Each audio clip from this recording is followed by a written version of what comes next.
Hello everyone, welcome to my YouTube channel GS classes में आपका स्वागत है। फ्रेंड, आज हम अपने इस वीडियो में जीआईसी लेक्चरर जिसमें 40 क्वेश्चन सामान्य अध्ययन के आने हैं उसी से रिलेटेड ये हमारा प्रैक्टिस सेट नंबर 16 है जो एग्जाम के पॉइंट ऑफ व्यू से मोस्ट इम्पॉर्टेंट है। तो वीडियो को बिना स्किप किए हुए कंप्लीट वॉच करिए जिससे आपको एग्जाम में ज़्यादा से ज़्यादा हेल्प मिल सके। तो चलिए सॉल्व करते हैं आज के हम अपने फर्स्ट क्वेश्चन को। हमारा फर्स्ट क्वेश्चन है, क्रांतिकारियों के एक गुप्त समाज अभिनव भारत का गठन किया गया था। इसका राइट आंसर है option number B D Savarkar के द्वारा। किसके द्वारा? बी डी सावरकर के द्वारा। बी डी सावरकर यानी विनायक दामोदर सावरकर के द्वारा 1899 ईस्वी में मित्र मेला नामक संस्था का गठन किया गया। इसी मित्र मेला का नाम वर्ष 1904 ईस्वी में बदलकर अभिनव भारत कर दिया गया और दोनों संस्था यानी मित्र भारत व अभिनव भारत, मित्र मेला व अभिनव भारत, इन दोनों संस्थाओं का गठन बी डी सावरकर के द्वारा यानी विनायक दामोदर सावरकर के द्वारा किया गया था। इसकी शाखाएं महाराष्ट्र के अलावा कर्नाटक, मध्य प्रदेश में भी स्थापित की गई थी। ये मोस्ट इंपॉर्टेंट क्वेश्चन है और अक्सर एग्जाम में पूछा जाता है कि अभिनव भारत या फिर मित्र मेला नामक संस्था का संबंध किससे है, तो वो किससे है? बी डी सावरकर से है। आज का हमारा नेक्स्ट क्वेश्चन है, निम्नलिखित कथनों में से कौन से कथन बी डी सावरकर के बारे में सही है? पहला कथन है, पहला है उन्होंने अभिनव भारत नामक क्रांतिकारी गठन की स्थापना की। तो अभी जस्ट हमने पढ़ा था 1904 ईस्वी में। कब? 1904 ईस्वी में बी डी सावरकर के द्वारा अभिनव भारत की स्थापना की गई जो 1899 में मित्र मेला नामक संगठन का परिवर्तित रूप है। दूसरा कथन है, भारतीय राष्ट्रवादियों को प्रेरित करने के उद्देश्य से उन्होंने मैजनी की जीवनी लिखी। किसकी जीवनी? मैजनी की जीवनी लिखी। और तीसरा है, उन्होंने भारत की स्वतंत्रता संग्राम 1857 नामक पुस्तक लिखी जो 1857 के विद्रोह का एक राष्ट्रवादी दृष्टिकोण प्रदान करता है। और चौथा है, ब्रिटिश कैद से मुक्त होने के लिए वे चलते जहाज से कूद पड़े। बी डी सावरकर चलते जहाज से कूद पड़े। तो कूद की सहायता से इसका राइट आंसर देना है। तो इसका राइट आंसर होगा ऑप्शन नंबर ए, यानी कथन 1, 2, 3 व 4 ये सभी सही है। बी डी सावरकर तथा गणेश वासुदेव ने मित्र मेला नामक संगठन का स्थापना किया। यही संगठन 1904 में अभिनव भारत के रूप में परिणित हो गया। वर्ष 1906 में इन्होंने मैजनी की जीवनी लिखी तथा भारत का स्वतंत्रता संग्राम 1857 नामक पुस्तक भी बी डी सावरकर के द्वारा जो है लिखा गया था। और ये ब्रिटिश कैद से मुक्त होने के लिए चलते जहाज से कूद पड़े, परंतु बी डी सावरकर पुनः गिरफ्तार कर लिए गए। यानी जो उपरोक्त चारों कथन है वो सभी सत्य हैं बी डी सावरकर से संबंधित। चलते हैं आज के नेक्स्ट क्वेश्चन पर। युगांतर पार्टी का नेतृत्व किया गया था। तो युगांतर पार्टी का नेतृत्व किसके द्वारा किया गया था? इसका राइट आंसर है ऑप्शन नंबर ए, जतीन्द्रनाथ मुखर्जी के द्वारा।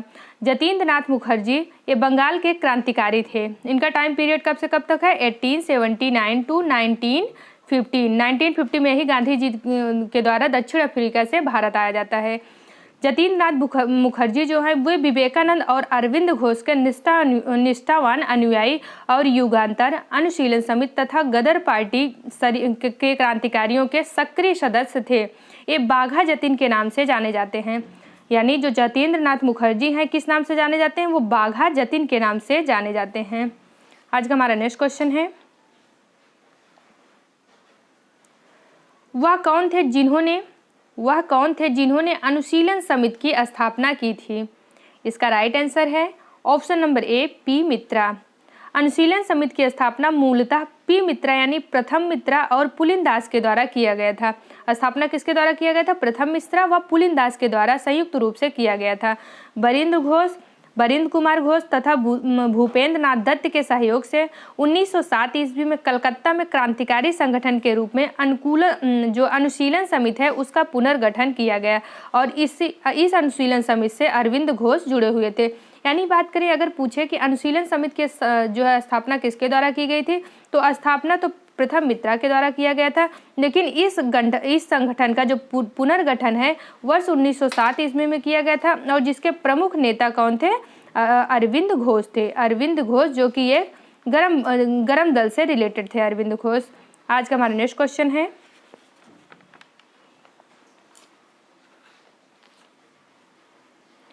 बाल गंगाधर तिलक को लोकमान्य विशेषण कब दिया गया, यानी बाल गंगाधर तिलक को लोकमान्य की उपाधि कब दी गई?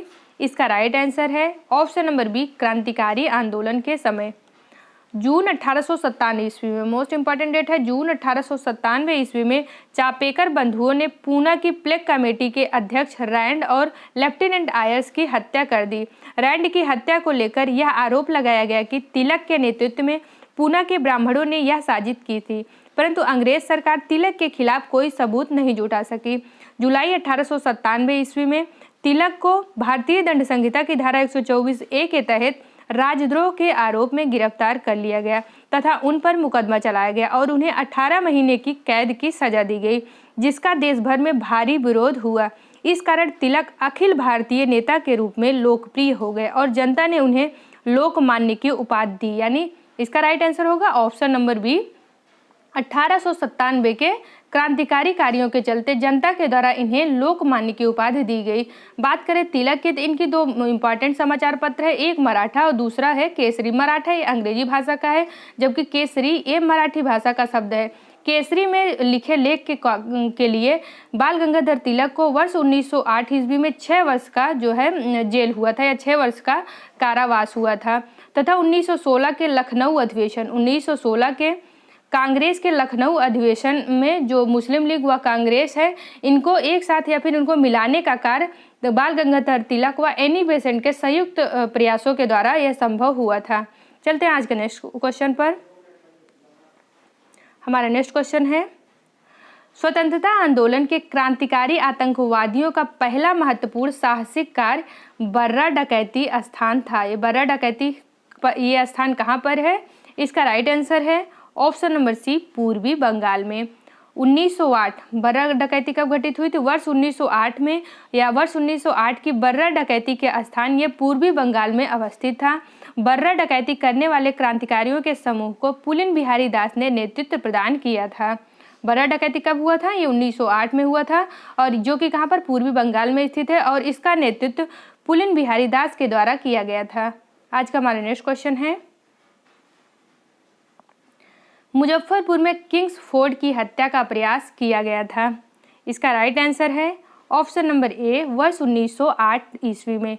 30 अप्रैल वर्ष 1908 ईस्वी को बिहार के मुजफ्फरपुर में खुदीराम बोस और प्रफुल्ल चाकी ने किंग्स फोर्ड पर बम फेंका, परंतु किंग्स फोर्ड बच गए और दुर्भाग्य से राष्ट्रीय आंदोलन से हमदर्द रखने वाले मिस्टर कैनेडी व उनकी पत्नी मिस्टर कैनेडी की पत्नी एवं पुत्री मारी गई। प्रफुल्ल चाकी ने पुलिस से बचने के लिए आत्महत्या कर ली तथा खुदीराम बोस को गिरफ्तार कर फांसी दे दिया गया। पूछते हैं कि खुदीराम बोस को किस षड्यंत्र कांड या किस कांड के तहत फांसी मिली थी? तो खुदीराम बोस को मुजफ्फरपुर कांड के तहत, जो कि 1908 ईस्वी में घटित हुआ था, उसके तहत इनको फांसी दी गई थी। वहीं प्रफुल्ल चाकी क्या किए थे? वो आत्महत्या कर लिए थे। इस कांड से बचने के लिए या फिर पुलिस की गिरोह से बचने के लिए प्रफुल्ल चाकी के द्वारा आत्महत्या कर लिया जाता है। आज का हमारा नेक्स्ट क्वेश्चन है, निम्नलिखित में से किसने बड़ी बुद्धिमानी के साथ अलीपुर षड्यंत्र मामले में अरविंद घोष का बचाव किया? इसका राइट आंसर है ऑप्शन नंबर ए, चितरंजन दास। किसके द्वारा? चितरंजन दास के द्वारा। अलीपुर षड्यंत्र मामला ये कब घटित हुआ था? वर्ष 1908 ईस्वी में। वर्ष 1908 ईस्वी में 3 जो है कांड हुए थे। पहला बर्रा डकैती, दूसरा मुजफ्फरपुर में किंग्स फोर्ड की हत्या और चौथा यानी मुजफ्फरपुर में जो है बम कांड, ये कब हुआ था? 1908 में। और तीसरा क्या है? तीसरा अलीपुर षड्यंत्र मामला, ये भी 1908 में ही घटित हुआ था। ये तीनों जो है इम्पॉर्टेंट कांड है और ज़्यादातर क्वेश्चन में पूछे जाते हैं। अलीपुर षड्यंत्र मामले ये 1908 ईस्वी में अरविंद घोष और उनके भाई बरिंद घोष सहित 34 लोग अवैध हथियार रखने के आरोप में गिरफ्तार हुए थे। का अलीगढ़ षड्यंत्र किससे संबंधित है? अवैध हथियार रखने से संबंधित है और इसके जो प्रमुख नेता है कौन है? वो अरविंद घोष। तीनों चीज़ें जो है ए से ही स्टार्ट होती है। अलीपुर षड्यंत्र जो है किसके लिए वो किया गया था? तो ये किसके लिए अलीपुर षड्यंत्र मामला दर्ज किया गया था? तो अवैध हथियार रखने के लिए, और इसके जो इम्पोर्टेंट नेता थे वो अरविंद घोष थे। इस मामले में 15 लोगों को सजा हुई थी, परंतु अरविंद घोष रिहा कर दिए गए थे। इस मामले में अरविंद घोष का बचाव एड़ी चोटी का जोर लगाकर चितरंजन दास ने किया था। किसने किया था? चितरंजन दास ने किया था। इसलिए इस क्वेश्चन का राइट आंसर होगा ऑप्शन नंबर ए। आज का हमारा नेक्स्ट क्वेश्चन है, किस वर्ष हिंदुस्तान रिपब्लिकन एसोसिएशन की स्थापना हुई?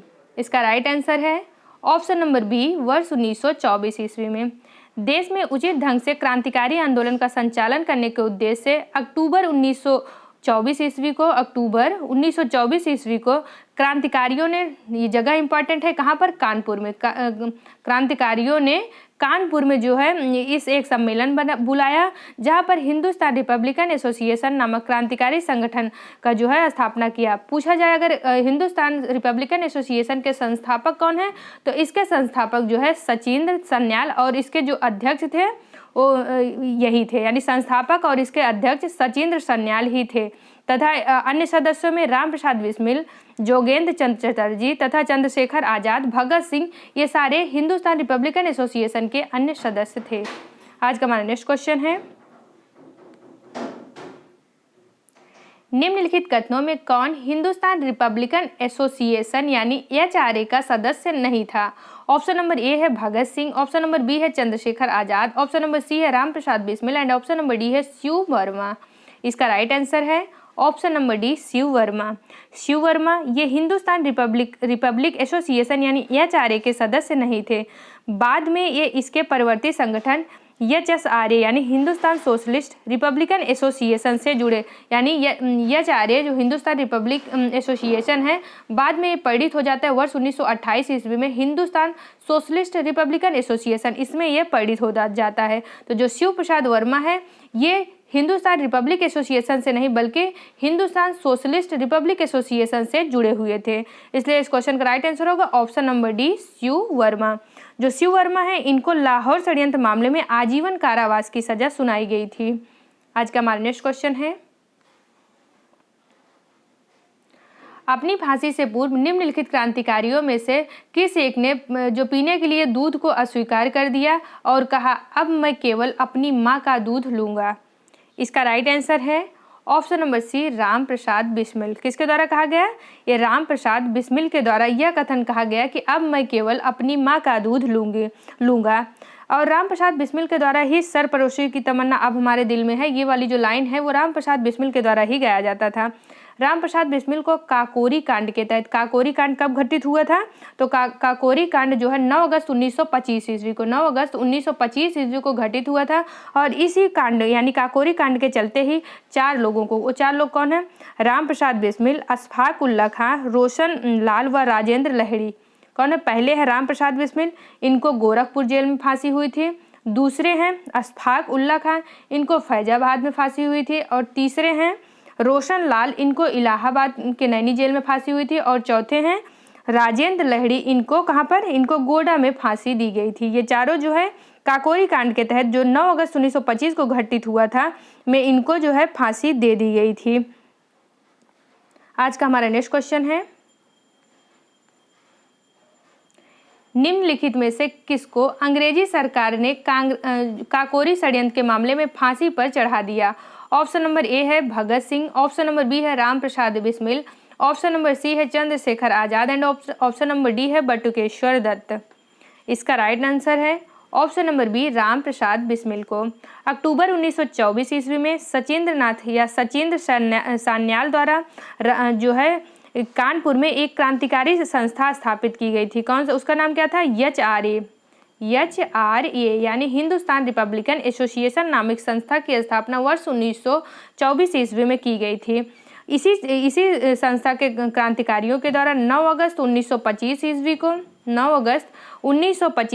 को 8 down Saharanpur Lucknow passenger train पर डकैती डालकर सरकारी खजाना लूटा गया। यह घटना काकोरी कांड के नाम से प्रसिद्ध हुई। इस घटना में 29 क्रांतिकारियों को गिरफ्तार कर लिया गया, जिसमें राम प्रसाद बिस्मिल, अशफाक उल्ला खां, रोशन लाल व राजेंद्र लहड़ी, इन चारों को फांसी दे दी गई, जबकि चंद्रशेखर आजाद इससे फरार हो गए। हिंदुस्तान रिपब्लिक एसोसिएशन के यही एकमात्र सदस्य थे जो कभी पुलिस की गिरफ्तार में नहीं आए। अंत में 27 फरवरी 1931 ईस्वी को इलाहाबाद के अल्फ्रेड पार्क में इनको चंद्रशेखर आजाद जो हैं उनको अल्फ्रेड पार्क में पुलिस मुठभेड़ में मारे गए।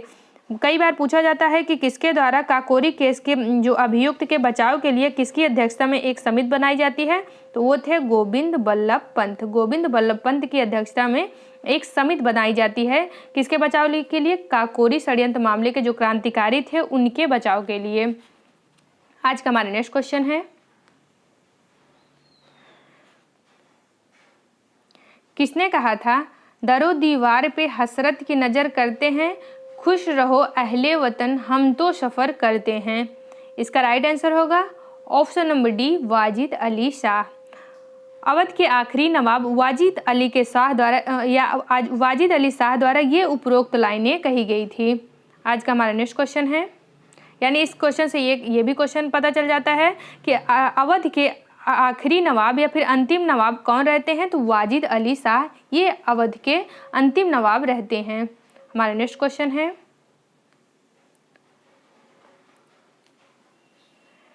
हिंदुस्तान सोशलिस्ट रिपब्लिकन एसोसिएशन गठित की गई थी, तो यह किसके द्वारा गठित की गई थी? इसका राइट आंसर है ऑप्शन नंबर सी, चंद्रशेखर आज़ाद के द्वारा। सितंबर 1928 ईस्वी में, डेट भी इंपॉर्टेंट है, सितंबर 1928 ईस्वी में चंद्रशेखर आज़ाद के नेतृत्व में दिल्ली में फिरोज शाह कोटला मैदान में हिंदुस्तान सोशलिस्ट रिपब्लिकन एसोसिएशन यानी HSRA की स्थापना हुई थी। आपको कंफ्यूज नहीं होना, अगर पूछे हिंदुस्तान रिपब्लिकन एसोसिएशन तो यानी HRA इसकी स्थापना जो है कानपुर में की गई थी, जबकि HSRA इसकी स्थापना जो है दिल्ली के फिरोज शाह कोटला मैदान में किया गया था। जो HSRA है इसका उद्देश्य भारत में एक समाजवादी गणतंत्रवादी राज्य की स्थापना करना था। साइमन कमीशन जो कि भारत में 1928 में पहुंचा था के विरोध के समय लाला लाजपत राय पर लाठियों से प्रहार करने वाले एक सहायक पुलिस अधीक्षक सैंडर्स की 30 अक्टूबर 1928 को भगत सिंह, चंद्रशेखर आज़ाद तथा राजगुरु के द्वारा हत्या कर दिया गया। मतलब HSRA की स्थापना कब हुई थी? HSRA की स्थापना सितंबर 1928 ईस्वी को की गई थी और अक्टूबर 1928 30 अक्टूबर 1928 को इन लोगों ने क्या किया? सैंडर्स की हत्या कर दी। इन लोगों ने या फिर भगत सिंह, चंद्रशेखर आज़ाद व राजगुरु के द्वारा मिलकर सैंडर्स की हत्या कर दी गई। यह हत्या इस संगठन की पहली क्रांतिकारी गतिविधि थी। HSRA के 2 सदस्य भगत सिंह तथा बटुकेश्वर दत्त ने 8 अप्रैल 1929 ईस्वी को केंद्रीय विधानमंडल में उस समय बम फेंका जब ट्रेड डिस्प्यूट बिल और सेफ्टी बिल पर बहस चल रही थी। इसका उद्देश्य सरकार को डराना मात्र था। इसलिए इस क्वेश्चन का राइट आंसर होगा ऑप्शन नंबर सी, चंद्रशेखर आज़ाद, जिसके द्वारा हिंदुस्तान रिपब्लिकन एसोसिएशन का जो है क्या किया? पुनर्गठित किया गया और उसका नाम बदलकर हिंदुस्तान सोशलिस्ट रिपब्लिकन एसोसिएशन किया गया। इनके द्वारा 2 घटना को अंजाम दिया गया। पहला क्या किया? 1928 में बनता है और 19 सितंबर 1928 में बनता है तथा अक्टूबर 1928 में सैंडर्स की हत्या कर दी जाती है और 1929 ईस्वी में क्या किया जाता है? केंद्रीय विधानमंडल में बम फेंका जाता है या बमबारी की जाती है। आज का हमारा नेक्स्ट क्वेश्चन है, इंकलाब जिंदाबाद का नारा किसने दिया? इसका राइट आंसर है ऑप्शन नंबर सी, भगत सिंह ने। इंकलाब जिंदाबाद की रचना प्रसिद्ध कवि मोहम्मद इकबाल ने किया था। कंफ्यूज नहीं होना है, इंकलाब जिंदाबाद की जो रचना अगर पूछे तो मोहम्मद इकबाल के द्वारा तथा इसको पहली बार नारे के रूप में प्रयोग भगत सिंह के द्वारा किया गया है। आज का हमारा नेक्स्ट क्वेश्चन है,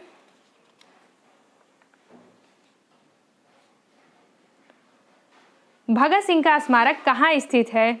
इसका राइट आंसर है ऑप्शन नंबर ए, फिरोजपुर में। 23 मार्च 1931 ईस्वी को ब्रिटिश सरकार द्वारा भगत सिंह, राजगुरु व सुखदेव को किस कांड के तहत? लाहौर षड्यंत्र कांड के तहत लाहौर में ही फांसी पर लटका दिया गया और चोरी छिपे उनका अंतिम संस्कार फिरोजपुर जिले में सतलज नदी के तट पर कर दिया गया। आज जो है उसी स्थान पर शहीद भगत सिंह स्मारक स्थित है, जहाँ प्रतिवर्ष 23 मार्च को हजारों लोग श्रद्धांजलि अर्पित करते हैं। यानी अगर पूछे भगत सिंह जो है इनको फांसी किस कांड के तहत दिया गया, तो लाहौर कांड के तहत। कब दिया गया? डेट मोस्ट इंपॉर्टेंट है, 23 मार्च को। 23 मार्च 1931 को। 23 मार्च को शहीद दिवस के रूप में मनाया जाता है। किस रूप में? शहीद दिवस के रूप में मनाया जाता है। आज का हमारा नेक्स्ट क्वेश्चन है, लाहौर षड्यंत्र कांड में निम्नलिखित में से किस क्रांतिकारी को फांसी नहीं हुई? ऑप्शन नंबर ए है Batukeshwar Dutt, option number B है सुखदेव, ऑप्शन नंबर सी है Sardar Bhagat Singh and option number D है राजगुरु। इसका राइट आंसर होगा option number A Batukeshwar Dutt. Lahore षड्यंत्र केस के तहत गवर्नर जनरल द्वारा गठित विशेष ट्रिब्यूनल ने अक्टूबर 1930 में भगत सिंह, राजगुरु व सुखदेव को मौत की सजा सुनाई। 23 मार्च 1931 को भारत माँ के इन जो है सपूतों को फांसी दे दी गई, जबकि बटुकेश्वर दत्त को काला पानी की सजा देकर सेलुलर जेल में भेज दिया गया।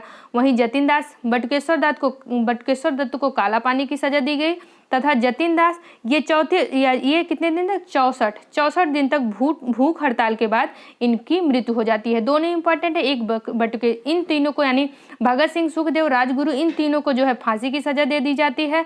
बटुकेश्वर दत्त को काला पानी की सजा दी जाती है तथा जतिन दास ये 64 दिन तक अनशन पर रहते या भूख हड़ताल करते हैं, जिसके कारण 64 दिन बाद इनकी मृत्यु हो जाती है। ये पांचों लाहौर षड्यंत्र कांड से संबंधित हैं। आज का हमारा नेक्स्ट क्वेश्चन है, मुजफ्फर अहमद, एस.ए. डांगे, शौकत उस्मानी तथा नलिनी गुप्ता किस षड्यंत्र के लिए कैद किए गए थे? इसका राइट आंसर है ऑप्शन नंबर ए कानपुर बोल्शेविक षड्यंत्र कांड। 1924 में घटित कानपुर बोल्शेविक षड्यंत्र कांड, इसी के तहत मुजफ्फर अहमद, एस.ए. डांगे, शौकत उस्मानी तथा नलिनी गुप्ता को कैद किया गया था। आज का हमारा नेक्स्ट क्वेश्चन है, निम्नलिखित में से किसने प्रसिद्ध चटगांव शस्त्रागार धावा आयोजित किया था? चटगांव शस्त्रागार धावा आयोजित किया था। मोस्ट इंपॉर्टेंट क्वेश्चन है। इसका राइट आंसर होगा ऑप्शन नंबर बी सूर्यसेन ने। किसके द्वारा? सूर्यसेन के द्वारा। चटगांव शस्त्रागार धावे को मास्टर दा के नाम से प्रसिद्ध सूर्यसेन ने आयोजित किया था, यानी सूर्यसेन को मास्टर दा के नाम से भी जाना जाता है। इसके सदस्य इसकी जो सूर्यसेन ने बंगाल में इंडियन रिपब्लिकन आर्मी की स्थापना की थी। पूछा जाता है कि बंगाल में इंडियन रिपब्लिकन आर्मी की स्थापना किसके द्वारा की गई थी, तो वह जो है वो सूर्यसेन के द्वारा की गई थी। 18 अप्रैल 1930 ईस्वी को, डेट इंपॉर्टेंट है, 18 अप्रैल 1930 ईस्वी को सूर्यसेन ने अंग्रेजों के विरुद्ध युद्ध की घोषणा की। सूर्यसेन के नेतृत्व में IRA यानी इंडियन रिपब्लिकन आर्मी के सदस्यों ने चटगांव शस्त्रागार पर आक्रमण कर हथियारों पर कब्जा कर लिया। 22 मई 1930 ईस्वी को IRA के सदस्यों और सेना के बीच संघर्ष हुआ, जिसमें 80 सैनिक और 12 क्रांतिकारी मारे गए। 13 फरवरी 1933 ईस्वी को सूर्यसेन को गिरफ्तार किया गया, उन पर मुकदमा चलाया गया तथा 12 जनवरी 1934 को उनको फांसी दे दी गई। कंफ्यूज नहीं होना है। 1930 ईस्वी को ये क्या करते हैं, चटगांव शस्त्रागार 18 अप्रैल 1930 को चटगांव शस्त्रागार धावा किया जाता है। 1933 में इनको गिरफ्तार किया जाता है और 1934 को इनको फांसी दे दी जाती है। किसको? सूर्यसेन को, जो मास्टर दा के नाम से प्रसिद्ध हैं। सूर्यसेन के साथ कल्पना दत्त को भी गिरफ्तार किया गया था और कल्पना दत्त जो हैं इनको आजीवन कारावास की सजा सुनाई गई थी। ये भी क्वेश्चन पूछा गया है कि कल्पना दत्त किस जो है कांड से संबंधित है, तो वे चटगांव शस्त्रागार से संबंधित हैं, जिनको सूर्यसेन के साथ गिरफ्तार किया गया था तथा आजीवन कारावास की सजा सुनाई गई थी। आज का हमारा नेक्स्ट क्वेश्चन है, स्वतंत्रता संग्राम के सबसे कम आयु के शहीद थे? इसका राइट आंसर है option number C Khudiram Bose. Khudiram Bose को 19 वर्ष 8 माह 8 दिन 19 वर्ष 8 माह और 8 दिन में इनको फांसी की सजा दे दी गई थी। वहीं बात करें सुखदेव, तो सुखदेव को 24 वर्ष की उम्र में, अशफाक उल्लाह खां को 27 वर्ष की उम्र में तथा हेमू कल्याणी को इनको 19 वर्ष 9 महीने व 8 दिन में जो है इनको फांसी दी गई थी। 19 वर्ष 19 महीने व 28 दिन में हेमू कल्याणी को फांसी हुई थी, यानी सबसे कम समय में किसको फांसी मिली थी, तो खुदीराम बोस को। हमारा नेक्स्ट क्वेश्चन है, निष्क्रिय विरोध के सिद्धांत का प्रतिपादन किसने किया? इसका राइट आंसर है option number D Aurobindo Ghosh ने। निष्क्रिय विरोध के सिद्धांत का प्रतिपादन अरविंद घोष ने अपनी पुस्तक वंदे मातरम में किया। और इनसे रिलेटेड एक समिति भी पूछी जाती है, वो कौन है? अरविंद घोष का संबंध अनुशीलन समिति से है। अनुशीलन समिति से संबंध ये अरविंद घोष का है। आज का हमारा नेक्स्ट क्वेश्चन है,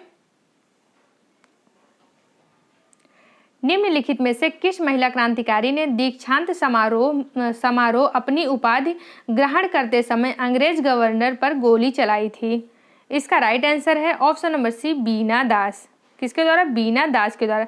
दिसंबर 1931 ईस्वी में बंगाल की 2 स्कूली छात्रा कौन है? शांति घोष व सुनीत चौधरी। शांति घोष व सुनीत चौधरी ने एक जिला अधिकारी को गोली मारकर हत्या कर दी थी।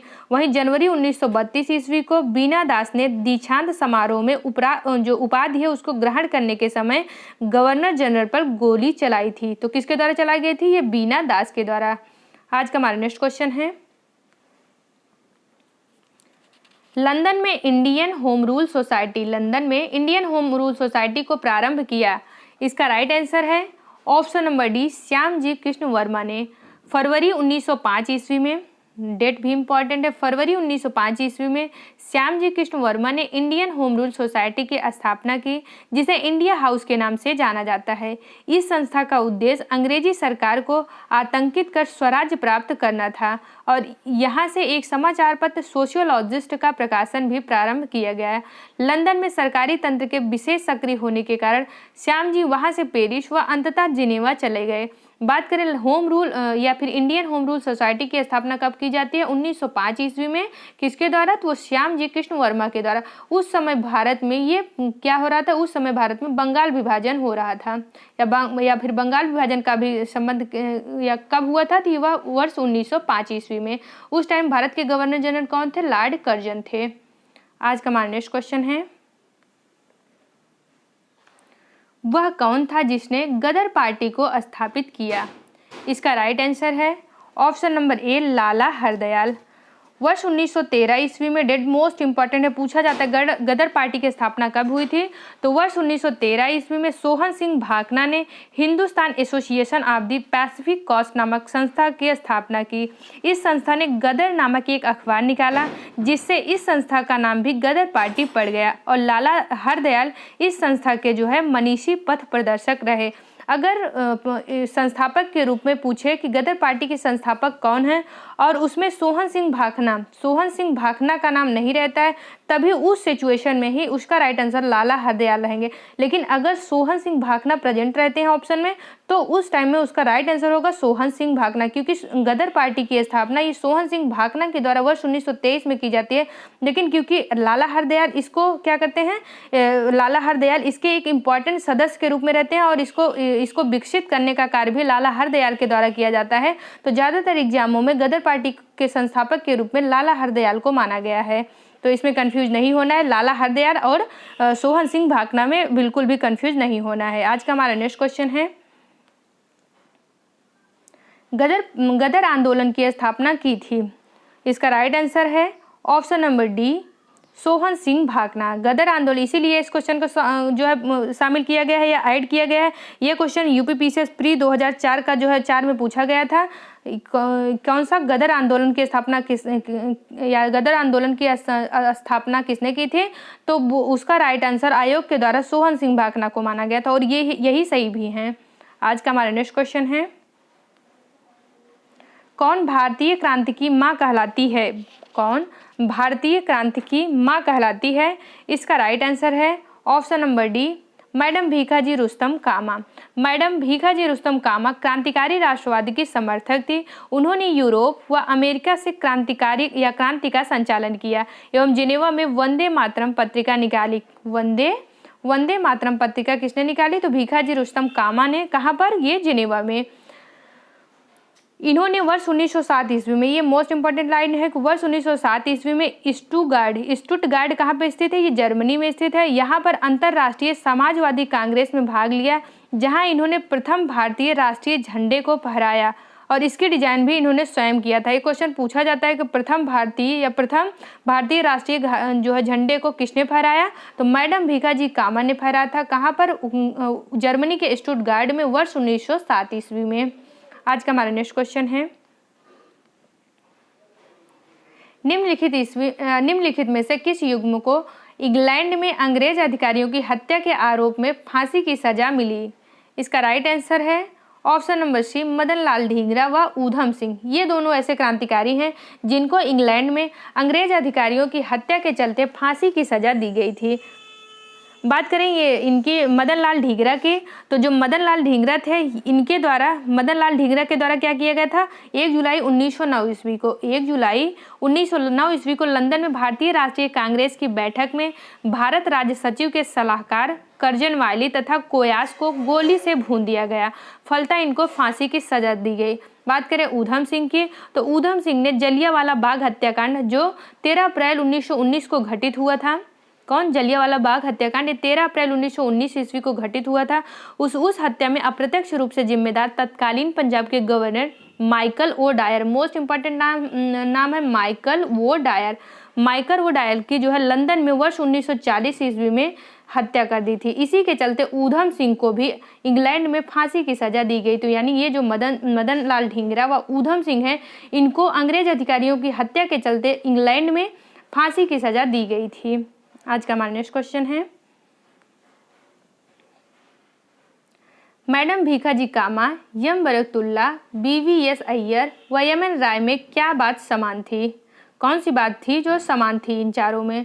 इसका राइट आंसर है ऑप्शन नंबर सी, वे सभी प्रमुख क्रांतिकारी थे और स्वतंत्रता आंदोलन की अवधि में भारत से बाहर विविध देशों में काम कर रहे थे। भारत से बाहर विविध देशों में काम कर रहे थे। यानी मैडम भीखाजी कामा एवं बरकतुल्ला, BVS अय्यर और MN राय क्रांतिकारी थे और विदेशों में भारत की स्वतंत्रता का बिगुल बजा रहे थे। मैडम कामा भारत की प्रथम सुविख्यात महिला क्रांतिकारी थी। 1909 ईस्वी में इन्होंने पेरिस को अपना मुख्यालय बनाया। MN राय 1924 ईस्वी में कम्युनिस्ट इंटरनेशनल के पूर्णकालिक सदस्य चुने गए तथा चीन सहित एशिया में साम्यवादी आंदोलन के प्रभारी थे। यानी ये सारे क्या थे, ये प्रमुख क्रांतिकारी थे जो भारत के बाहर रहकर स्वतंत्रता गतिविधियों का संचालन कर रहे थे। आज का हमारा नेक्स्ट क्वेश्चन है, कामागाटा मारू प्रकरण किससे संबंधित है?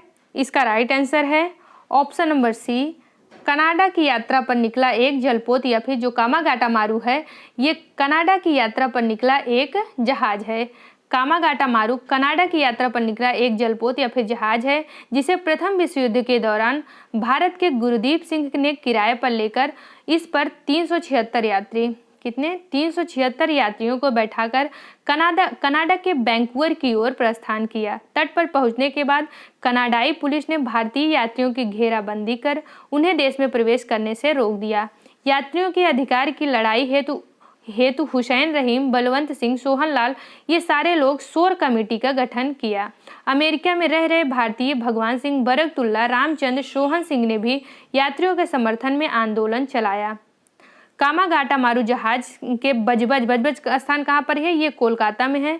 बजबज पहुँचने पर यात्रियों और पुलिस में संघर्ष हुआ जिसमें 18 यात्री मारे गए व 202 यात्री क्या किए, इनको जेल में डाल दिया गया। यानी पूछे अगर कामागाटा मारू के प्रकरण किससे संबंधित है तो या फिर यह एक जहाज है जो कनाडा की यात्रा पर निकला जो है, ये एक जलपोत है और इसका संबंध अगर पूछे किससे है तो इसका संबंध गुरुद्वीप से है। किससे है? गुरुद्वीप से है। आज का हमारा नेक्स्ट क्वेश्चन है,